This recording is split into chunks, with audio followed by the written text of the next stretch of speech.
Hello, class. We're going to do chapter 9, management of injuries and acute illness.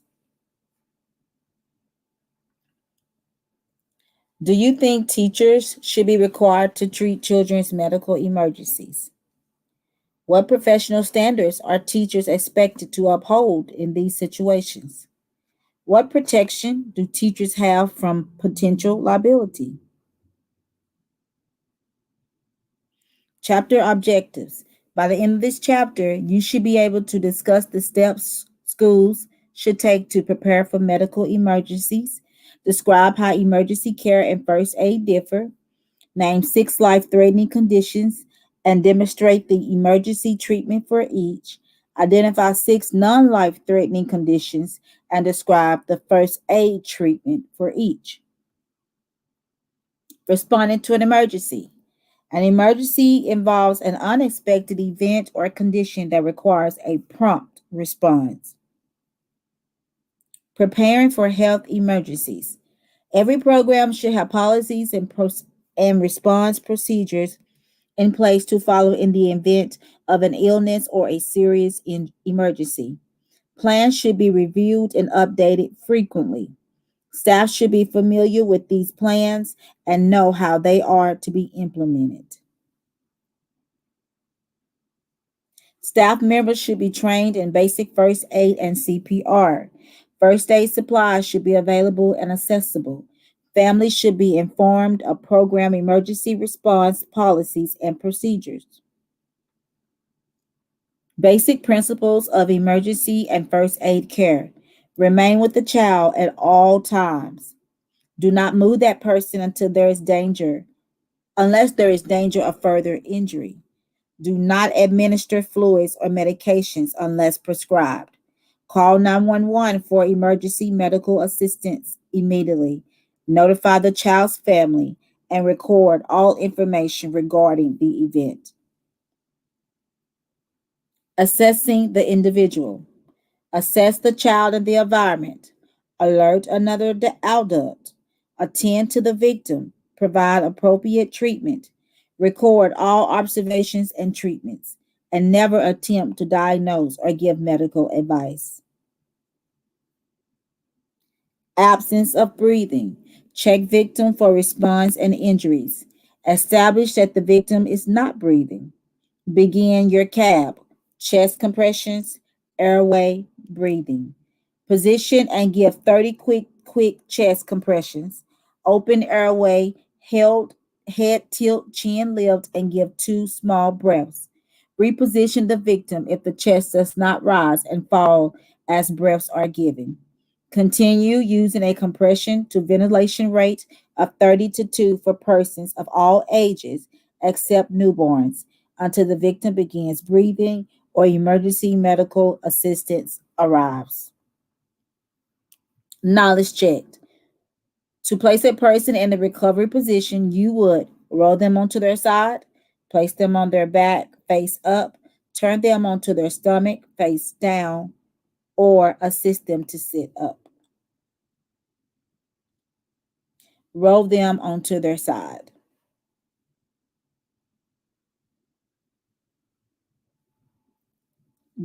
Children under 5 are at the highest risk for choking on objects.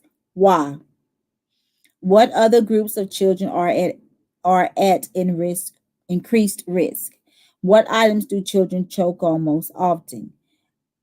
Today I had one of my lead toddler teacher and my pre-K teacher were trying to get some toys to put in the center for you know how you rotate your toys from center to center so they don't get bored of the same old playing with the same old toys. And some of the objects were very small. And I'm not sure if you all are aware, but there is a um, little glass device, and if your toy or the object can go through that device, that means that it is a choking hazard automatically. Uh, and it doesn't depend. It doesn't matter about the age of the child. I have preschoolers will put things still in their mouth because they are pretending, acting like babies. So don't just assume that a preschooler or even an older child won't put anything in their mouths. Because I remember when I was young, and my cousin is like, she's maybe 5, 6 years behind me, and I will never forget it. She swallowed a quarter, and they had to rush. It passed through, and they had to rush her to the emergency room, and to get the quarter to pass through. I mean, it didn't stop her from breathing. I don't know why, but you never assume that a child, I don't care how old the child is, will never put an object in their mouth to choke on it, or just putting it in their mouth to play, and then accidentally it just go down and they chokes.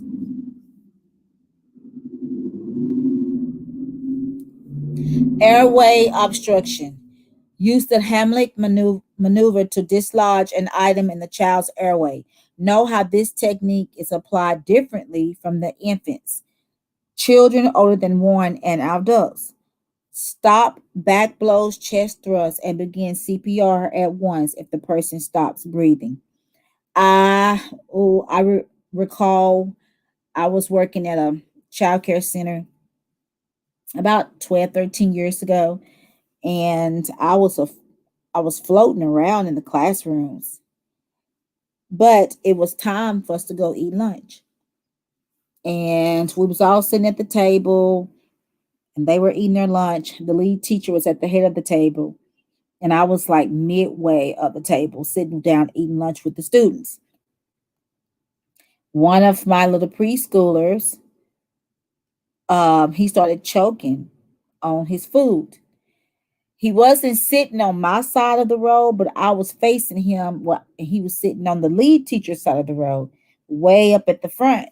And I'm very, very observant when it come down to anything. I might not say a whole lot, but I observe a lot. So I noticed, when I looked up, he was looking at me, and I just kept looking at him because I kind of felt like something was wrong with him.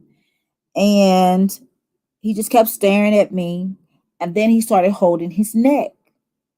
And I looked, and I was like, oh, I think he's choking. So I immediately gets up from the table, go down to the lead teacher, tell the lead teacher, I think he's choking.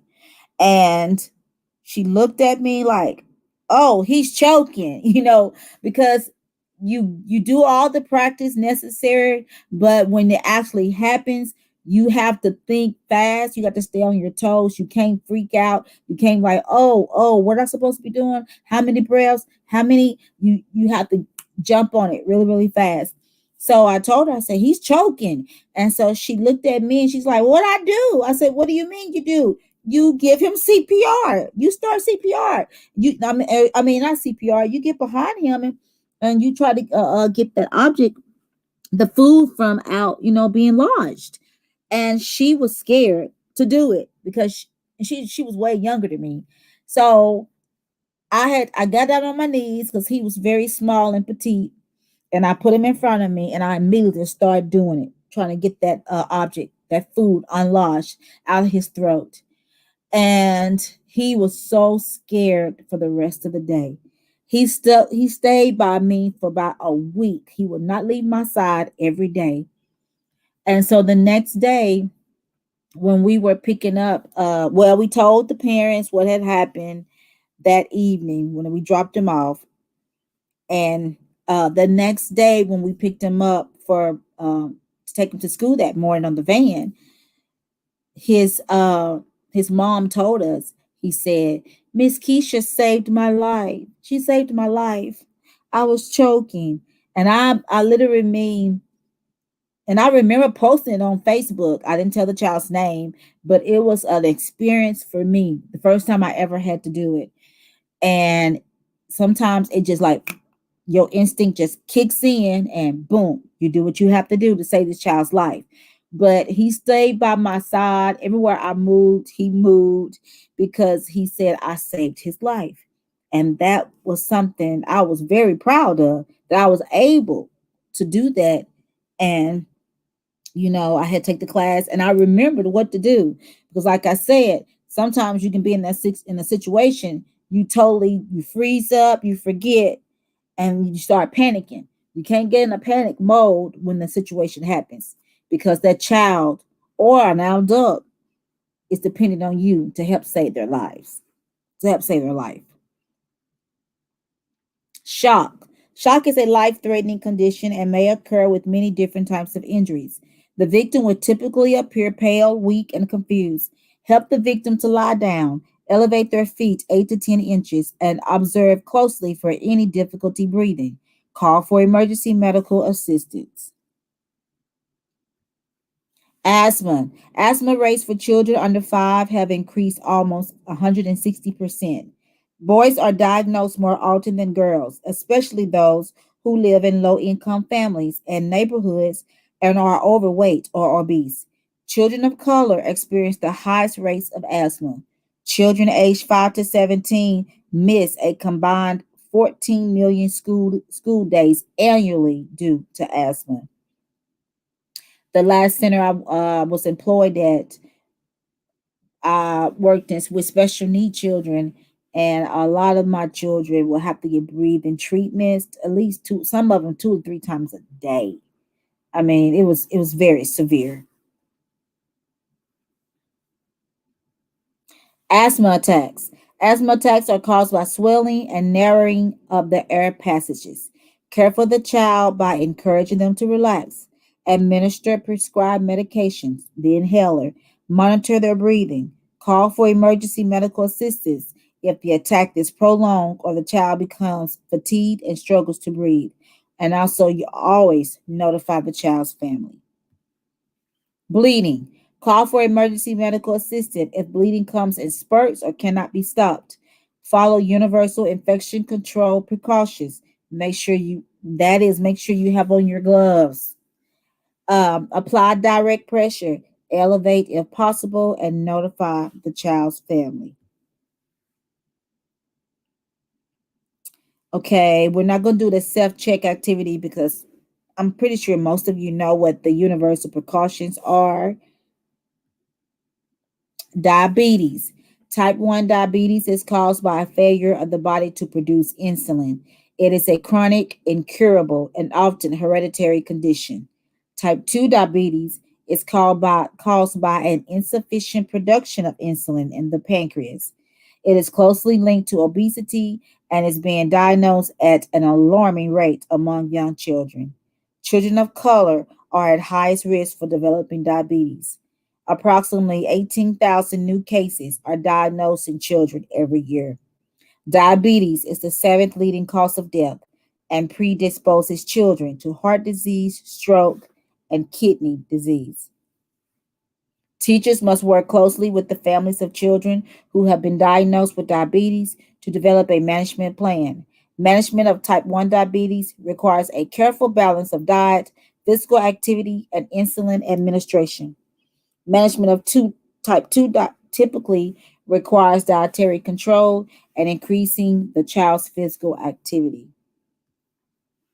Emergency management requires recognizing the early symptoms of a diabetic complication, determining whether the person is experiencing hypoglycemia or hyperglycemia, administering treatment, and calling for emergency medical assistance if needed. Here is our teacher checklist for signs and symptoms of hyper and hypoglycemia. You have hyper, the diabetic coma, high blood sugar caused by too little available insulin, improper diet, illness, stress, or omitted dose of insulin. The symptoms are slow, gradual onset, slow, deep breathing, increased thirst, skin flushed and dry, confusion, staggering, appears as if they are drunk, drowsiness, sweet smelling, wine like breath odor, nausea, vomiting, and excessive urination. The treatment is emergency medical assistance and keep the child quiet and warm. If the child is hypoglycemia, this is a insulin reaction. It's low blood sugar caused by too much insulin, insufficient amounts of carbohydrates, increased activity, decreased food intake, and illness. The symptoms are sudden onset, skin is cool, clammy, and pale. They're dizzy, they're shaking, they nauseated, they have a headache, they're hungry, they have rapid, shallow breathing, they're confused, moody, seizures, and unconsciousness. The treatment, emergency medical assistance if the child's state of consciousness is altered. If conscious and alert, quickly administer orange juice or other concentrated glucose source, such as a glucose tablet or a gel. And if they are unconscious, maintain airway and summon for emergency medical assistance or rush the child to the nearest hospital. You want to always make sure that you have um, permission, parent permission to take their child to the emergency room if needed. You always want to make sure that should be in their file, and every child's file that's DHS licensing. Every child should have that in their file with the parent's signature. That gives you permission to take their child to the emergency room if possible, and then call the family immediately. Drowning. Drowning is a leading cause of death among young children under 14 years of age. Prevention is essential. So, what precautions must programs take to protect children from accidental drowning? You would probably think, why are we talking about drowning when we are not allowed to have pools at our centers? But you always want to be, you always want to be prepared because you are a child care worker. So you want to make sure that if something happens around you, you are prepared and ready at all times. So you want to administer CPR if the child is not breathing, call for emergency medical assistance, and contact the child's family. Head injuries. Every head injury should be considered potential serious.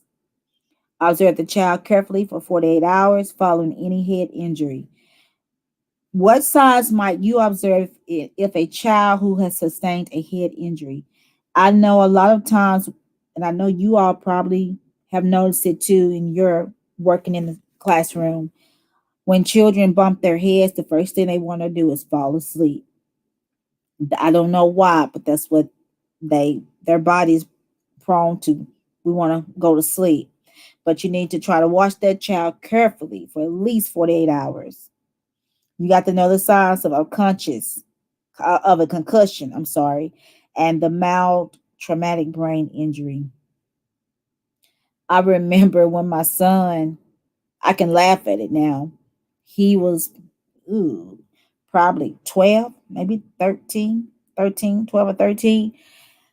It was 4th of July weekend, and my aunt lived beside me, and she had her grandson, and then I had my son and my daughter, and then we had two cousins on the corner, and on the other end of the corner, on the same row, same we were on the same road. We had a good friend of mine I went to school with. Her sons were down for 4th of July, and they were with their grandmother for the weekend, and they were all over my aunt's house playing video games and in and out the house. So I was home cooking, and my aunt called me and she said, I need you to come to the house. Come on over. And I could tell when she called me, it wasn't like a good call. I could tell in her voice that it was something really serious. So I immediately goes over, and all the boys sitting in the living room looking real strange and very quiet. And when I walked in, I looked at my son and I said, "Oh my goodness, what happened to you?" So when he they were outside in the backyard, and you know how boys would throw firecrackers up in the air. So they was throwing firecrackers up in the air to pop them. And when they threw him, they all run. And when he went running, he was running, not looking, facing running. He was facing backwards, looking backwards. And while he was running, he ran because all our homes were brick homes.